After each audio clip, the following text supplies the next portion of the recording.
Hello, everyone. Hi, UXDX community. So nice to meet you all. For those of you who may not know me, I am Stephen Carey Chan. I work at a commercial real estate investing platform called CrowdStreet. And I'm, as Roy had mentioned, the director of product management and design there. So I head up those two functions at the company. And we're considered, I would call us a scale-up company where the company's been around for a certain amount of years, has struck a product market fit with a service, and right now is really focused on scaling exponentially so that we could eventually hit an exit goal, whatever that exit strategy looks like. Before I get started, I'm a huge fan of icebreakers. I like to create a connection, and so figured I'd share 3 fun facts about myself. The first being I'm based in New York State. I used to be in the city, but if looks can be deceiving, I don't know. Maybe you'll conclude that by the end of this presentation, I am deeply an introvert. But that is something that I've come to embrace and acknowledge. And I ran away to the mountains in upstate New York to get away from people, but not forever. And so another thing I like to do is not explain really what I do as a product manager or a product designer to non-tech people. It's something I like to have actually a little bit of mischievous fun with. I don't know if you've ever had to explain to a family member who might not be familiar with the tech startup space, like what it is that you do. And I don't know, I've grown to love not being easy to label or have people make it easy for people to label you. It's pretty liberating. And so I've just learned to have fun with it and make up what I do and just see how they react. And yeah, you're probably already getting a sense of who I am, and that's the goal. But if you want to hear more about me beyond this talk, another fun fact recently I did was be part of usertesting.com's podcast series, Insights Unlocked. You can go to episode 97. They have a lot of great content there. But for all of my fellow research and user testing and usability testing fans out there, I very much would love to hear your thoughts if you have a listen to that podcast episode. So that's a little bit about me and a little bit about CrowdStreet. I start to talk about CrowdStreet as a scale-up company. But for those who are interested to learn more about the company I work at, I've been at CrowdStreet for 3 years coming January. So looking forward to hitting that milestone. Fun things about CrowdStreet: the company has been ranked as the #1 best overall commercial real estate crowdfunding platform for the last at least 2 years. I think it actually also was consistent with 2020 and 2021 by Investopedia. And so you can see why they continuously rank CrowdStreet at the top. It's great to be working with such a talented, very intelligent group of team members and experts in this industry. It's very fascinating, and I've fallen in love with it. Company's been around for 10 years, and we have a very specific customer base. So it does involve a lot of deep research. And that's also one of my favorite parts about being a product manager and product designer, running with these two teams and this customer base is these are very complex consumers. I wouldn't even call them consumers. These investors are very financially savvy, very niche. And the fact that the company's been able to bring on 20, and get about over 20,000 accredited investors into our space and, fundraise millions and millions of dollar, real estate projects every week. It is a very fascinating space. So that is a little bit about me and about the company I work at, but that is not why we're all here. I'm here to talk about how to, as researchers, as designers, as product people, or engineers or business people, if you're here, hello, thank you for joining. I'm here to talk about how we can use research effectively to maximize the business outcomes. So, while we are spending the bulk of our time with users, with customers, with clients, whatever term we use to define who our target audience is that we're trying to understand, we always need to make sure that there's a reason for why our roles exist for organizations, for businesses. It's to help drive impact, to help drive revenue, and to help drive efficiency, whatever it is that we're trying to research and uncover. And so that's really something I'm here to talk to all of us about is, there are a lot of challenges I've observed from direct experience, from communities I'm a part of and peers when it comes to research and how it might not necessarily be used to its fullest potential. So I'll chat a little bit about that before going into this concept of the usability of our research and our insights. Usability is a term we all should be familiar with, but if not, I'll speak briefly to that. And then some tactics. Specifically, I'm going to just give three. It's not all encompassing, but three very tangible and actionable tactics, and themes that can help you, whether you are a product manager, designer, or researcher, who's doing research, talking to customers, qualitative research, market research, quantitative, how you can maximize the business outcomes of that research that you're prioritizing and spending your time doing. And then looking ahead, what to expect and how we can keep in touch and all that jazz. So the challenge first when it comes to research, and there are many different challenges, but I think one of the first questions I have for you all, and I hope you all can take a moment with me to, whether you want to say this out loud to yourself, you want to drop it into the chat so Rory can get spammed by a ton of numbers and dates, have fun with it. My question is, how long on average would you say does it take for you to complete a research initiative? And this is, I know we could have multi-month, multi-quarter long research initiatives. It could be very contained in small projects, but on average, it's fine if it's in weeks, if it's in months. In general, it can take a lot of time, right? Even if we're talking about a few days, which is great if you've been able to pull off research initiatives end to end within a few days. I want to know your secret. Please find me on LinkedIn and tell me that you've uncovered the Holy Grail. But if not, even just saying a few weeks to a few months, hopefully not quarters, but those do exist too. That's a lot of time doing research, not just involving yourself and maybe direct research partners, but also a ton of customers. What is all of that amounting to? And more importantly, what has become of that research? In general, 9 times out of 10 is your research being leveraged and you're seeing the returns right away. It's being put into actionable designs and development for projects or service design or process, or is it being ignored? Is it being put on the shelf?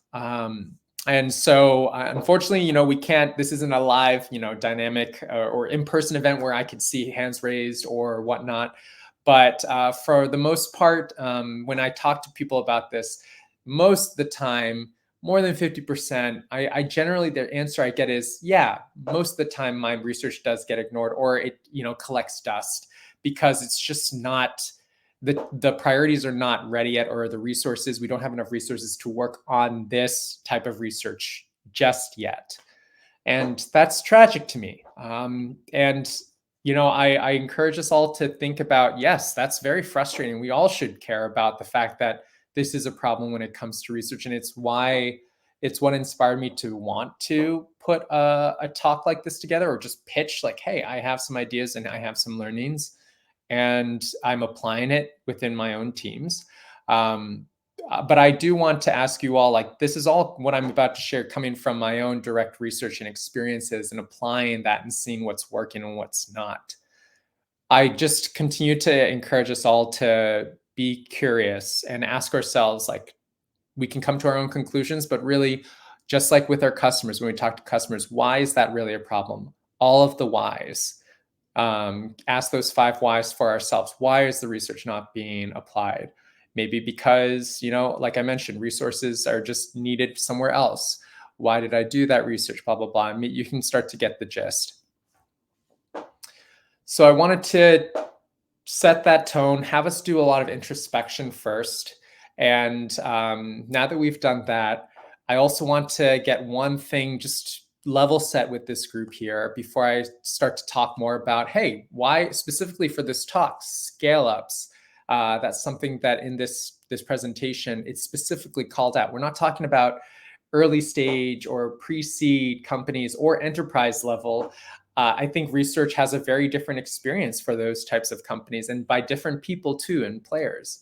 And so when I say a scale up, you can you can find so many great free resources on the different types of stages.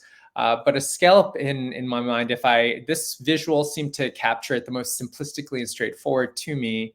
I would describe it as the stage where a company has, and I'm keeping it very simple layman terms, so please don't judge me, academics out there, but or bear with me and give me some grace. But scale up, you found that product market fit with a service, with a digital experience, an app, whatever it is that you're bringing to market. You found an audience. You're seeing it have momentum. It's picking up. And perhaps you've gone through a few series of rounds of funding. And so now the company is really set on exponential growth goals and trying to expand its market share in that space with its total addressable market. And so what comes with this phase, this scale up phase of a company, it's typically the quickest and the most significant stage of a company because it determines who's going to become the next Netflix, the next Uber, the next, hopefully not the next WeWork, and something more along the lines of the first two brands. And the list can go on and on. But what comes with that fast speed and the high stakes and standards and expectations are some of the most, pressuring or high stress challenges or complex challenges too. And that comes with processes needing to be stood up or being changed and revisited or taken down. That comes with trying to expand your customer base from a very niche audience of early adopters to more of the majority. How do you start to leap over that chasm, cross that chasm? And so there's a lot around scale-ups that if you're interested, you can see in my LinkedIn background. Like, I kind of just keep coming back to scale-ups because I do like the challenges, and something that I didn't mention in the beginning, but I should have, is I do like to terrify myself a little bit. That was something about being an introvert, is giving these type of talks. And so, this little quote here, I just need to acknowledge that, yeah, scale-ups, they do kind of in a healthy way intimidate me, challenge me, scare me sometimes when I wake up. But that's something I found to be incredibly fulfilling because that's where I'm seeing the most growth in myself. And I see it in a lot of companies and teams that I get to work with every single day.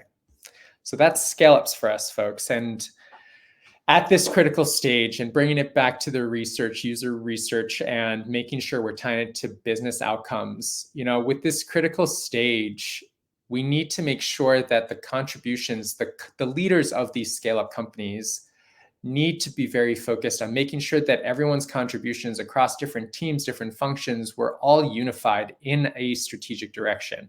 That needs to be the top priority. If we cannot do that, if companies and senior leadership have trouble defining that unified collective direction, that can start to risk not only wasted work and opportunity costs, because we could have, the trade-offs that we had to make to not pursue accelerating, problem X or, solution X, or trying to explore a new product. That was all an opportunity cost. That's always been the case. But especially in today's market, I'll be very, frank with us all and call out the elephant. Maybe it's not an elephant in the room. I'll be honest. It's the job market today, and a lot of companies under a lot of financial pressure and stress. If functions are not able to be coordinated and work in a unified direction, and that really boils all the way up to senior leadership being able to define that, then there are even costlier budgeting consequences that we're seeing, unfortunately. And so it's really tough to see, but there are ways when we are in research positions, or even just any role in product development, that we need to make sure we're aligning ourselves with what the business needs, which also happens to be what our customers need. We just need to focus on which problem specifically, what we'll tackle, and when, and what's for later. So this will, I think, start to set the tone for the tactics that I'll start to go into. But I like to look at research similar to how I look at developing a product. When I say developing a product, yes, obviously the research is a part of it, but I'm talking about the actual product development, the coding, the implementation of whatever the what is, whatever the scope that's been defined and the designs, making sure that we are not just, open-endedly building out a feature to the point where we get to diminishing returns. We don't have that luxury. No company does. No product team does. And customers may ask for the sky and every single edge case. We don't have that luxury to do that. Not even enterprise companies. So we need to make sure we're focused not only in our product development, but I'm going to start to talk about research like a product for you all. That is something when I say, why do we not do the same with research? I don't think that's necessarily pointed at researchers. It could be if you're a product person, or a designer or a business leader. And I'm guilty of this myself. Earlier on in my career, I saw research as just something you do. You check off the box. It's performative. Maybe it's a validating thing just to make sure that I'm not, I want to validate my own biases or my hypotheses. And so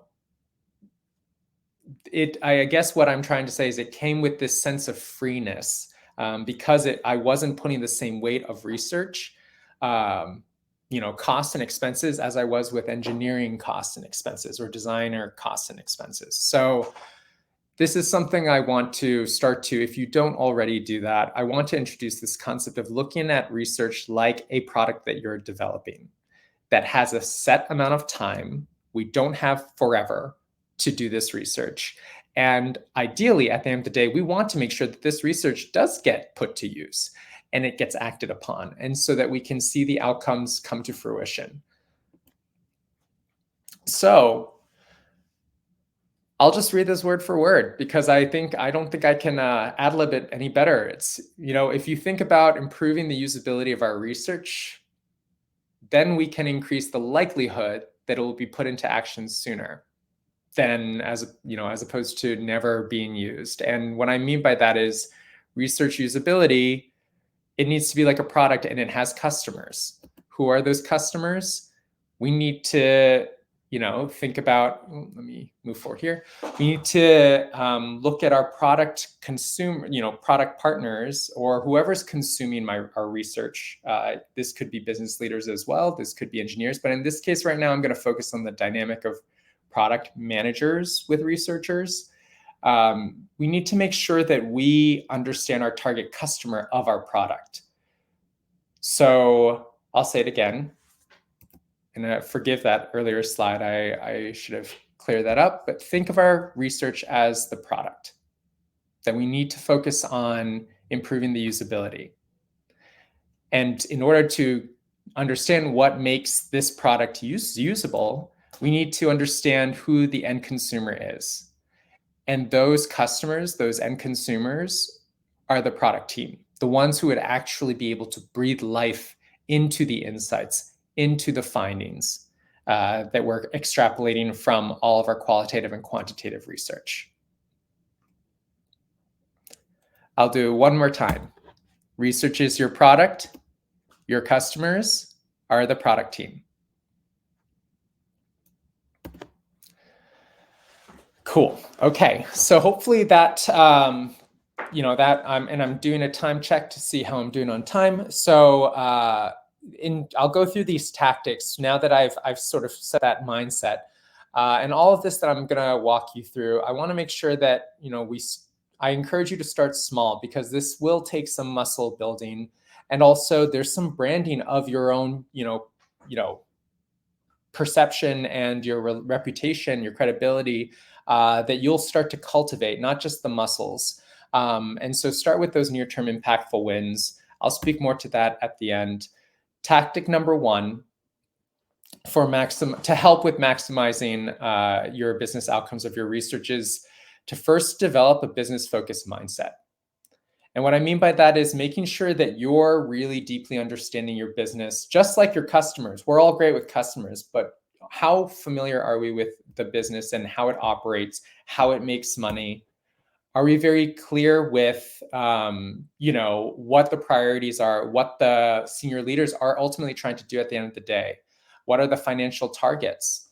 And also, and so thinking about OKRs, KPIs, and when I say, I guess like the outcome I'm trying to, with this first tactic, is to make sure that we're increasing our proximity with the business. And what I mean by that is your domain knowledge of what could be influencing your target customer, in this case, the product managers. So an example, as researchers, we might be focusing on questions like, well, our users are wanting X, Y, and Z, X percentage of them are incredibly frustrated with this workflow, or their complaints are popping up in these forums. You're the sound or the voice of, as researchers, we're the voice of our customers, but those customers aren't representing the business. That's where our product managers are trying to reconcile what customers need as well as with what the business needs. And so some of their questions or some of the problems that are on their minds could very much be, yeah, some of our high value customers are pissed about X, Y, and Z. And if we lose those high value, top, 5% net worth customers, our business takes an 80% hit in revenue. Or we're behind on growth targets because we're trying to keep up with these financial milestones as a scale up. Or there's a new regulation that's going into effect that's going to affect our whole industry. Operations teams are bottlenecked, and all this stuff our customers are not representing and advocating for, nor should they. But all of this that our product managers are, also balancing and reconciling with customer research, this all plays a role in terms of what our customers get at the end of the day from our services. So making sure that we're also aware of all of the competing priorities that could be knocking on product and business's door. I encourage all of us to go beyond just speaking to users, customers, and doing the market research and making sure we understand our whole ecosystem. And so what could some of these competing priorities be that could potentially impact a product team's ability to work on any insights, actionable insights that came out of my research? So essentially understanding all of the chess pieces that are at play. That is another concept. And then lastly, I mentioned this in the beginning of this tactic here, but OKRs as well, objectives and key results, and key performance indicators in this case across teams. So typically you might have some success KPIs. If you're the growth team, you're focusing on conversion rates and minimizing drop off within a funnel. Those are all metrics that they are public, they're available. Hopefully they're public, but they are out there. They're being used by certain folks across the company to make decisions. As researchers, as designers, I really recommend, if you don't have access to this, if you don't know what your company or your future company is using to make decisions, ask for this information. I have never personally, and I'd want to know if you do come across this, I've never come across a company that's denied someone insight into these metrics, because these can be indicators of when priorities need to change. And all of this is a great level of awareness to help us understand as researchers, is what I'm doing right now really the right thing? If I see a certain problem area starting to grow and my research is on a different topic, that might already that gives me the tea leaves that I need to read, that I might need to either pivot proactively. I could do that, or someone else might ask me to, or I can deliver the research and then it doesn't get worked on. And this is all leading up to the second tactic here, which is, now that we're starting to increase our business proximity, understand all of the different competing priorities and incentives of a business, how can we now, as researchers, present ourselves as a desirable and strategic partner with our product partners out there, our product counterparts, meaning the product manager? And so It starts with understanding who our product manager is as a customer. And so, what are all of the different incentives out there that they could be focused on? Product management is a really freaking hard job. It's for a very particular type of individual for sure. And, while they are ultimately accountable for making a lot of really high visibility decisions, we need to understand, our decision makers, what guides and motivates their decision making. All of it is generally coming from a really good place, hopefully, if they're a really good PM. And it could be a balance of many different things. This is an unexhaustive list. Focusing on obviously impact with customers and working towards a mission is a big one. But also reliability and perception is something that they have to manage very frequently. They need to make sure that the teams are delivering against the commitments on time and making sure communication is very strong. They have to manage perceptions constantly because they're leading without actual direct authority, management authority. And also, leaders and finance team members, we're looking to our product people to make sure that we're moving KPIs in the right directions. And if you work at a company that's not necessarily as product led, then there's some change management and change agency involved by these PMs. They need to help inspire and show the power of product management. It's not necessarily something that everyone understands, especially if they come from industries that are not as tech driven. And when it comes to understanding, once you know the incentives of these product people, start to build a relationship with them and understand how can you work with each other. What does it look like to be your best selves? So I call this like the trust building, overcoming, team dysfunctions. If you know Patrick Lencioni's book, The 5 Dysfunctions of a Team, it's a fantastic book. But also having keystone conversations as well. And I think it's a more concise way to get to the heart of the matter, which is you two are peers at the end of the day. Your product manager and you're the researcher. Having a keystone conversation about what does your best look like? How can we work together? What is our ideal working relationship in both of our minds? All of this is around benchmarking to see where we both are, see where there's a gap, and agree that you two can work together at filling that gap. You can set those expectations. And a great example of benchmarking is seeing how your product manager views research today in the product development lifecycle. How do they lean on it? How much do they weigh? How much weight do they put on qualitative or quantitative research? And all of this is to make sure that we're striving to build the best possible relationship with our product partners. So knowing what their incentives are, but then knowing how the two of you can work and really building that trust, it's going to take time. And then the last part, I think this is the last part of this tactic that I like to drive home, is now show that you can think like them. So connect those dots between your insights and the target outcomes. Your product manager, if they're fantastic, they might already do that for you and explain, hey, this is a research opportunity I think we could do because of X, Y, and Z. That's great. Then the work's been done. And it shows that they value your research work.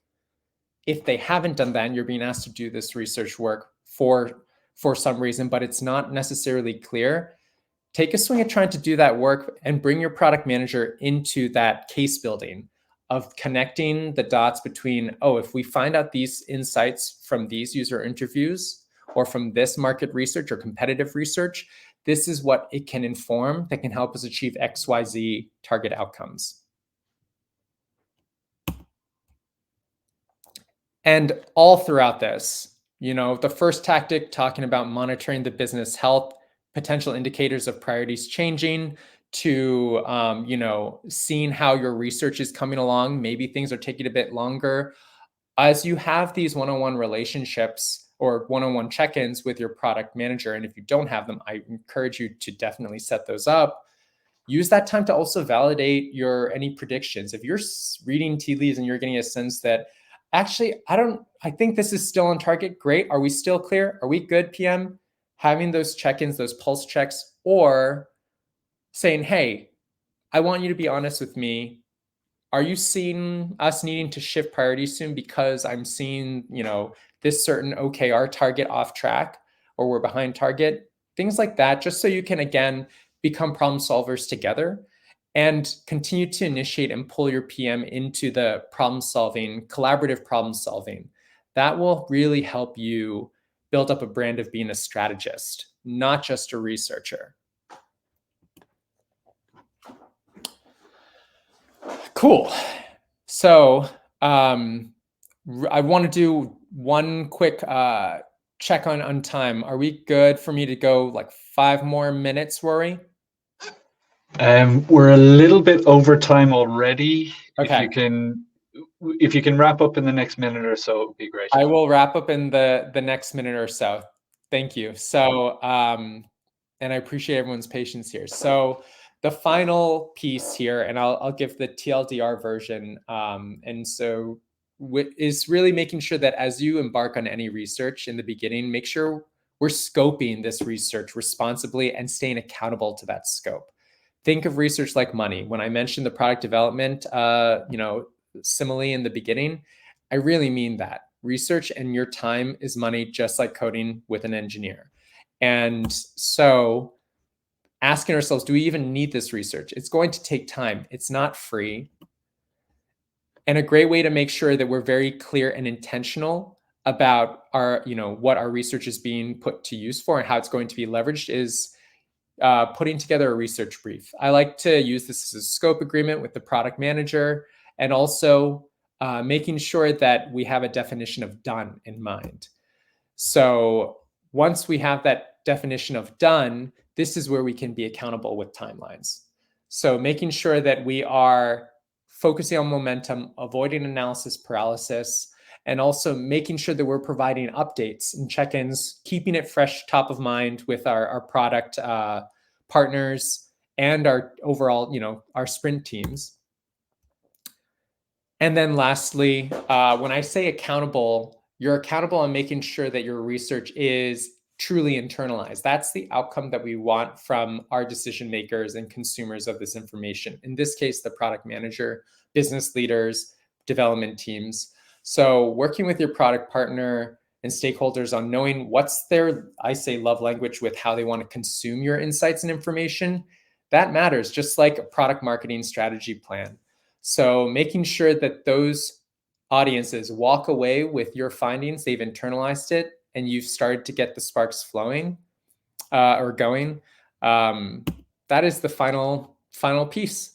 So thank you very much for hearing me out. These are the tactics that I'll leave you with. It's not all encompassing, but really it's business focused mindset, ways to present yourself as a desirable strategic partner. So there's a branding aspect to this, and then putting it into work through your scope of research and timelines, and just making sure that you're always, you're not treating your research and your time as free.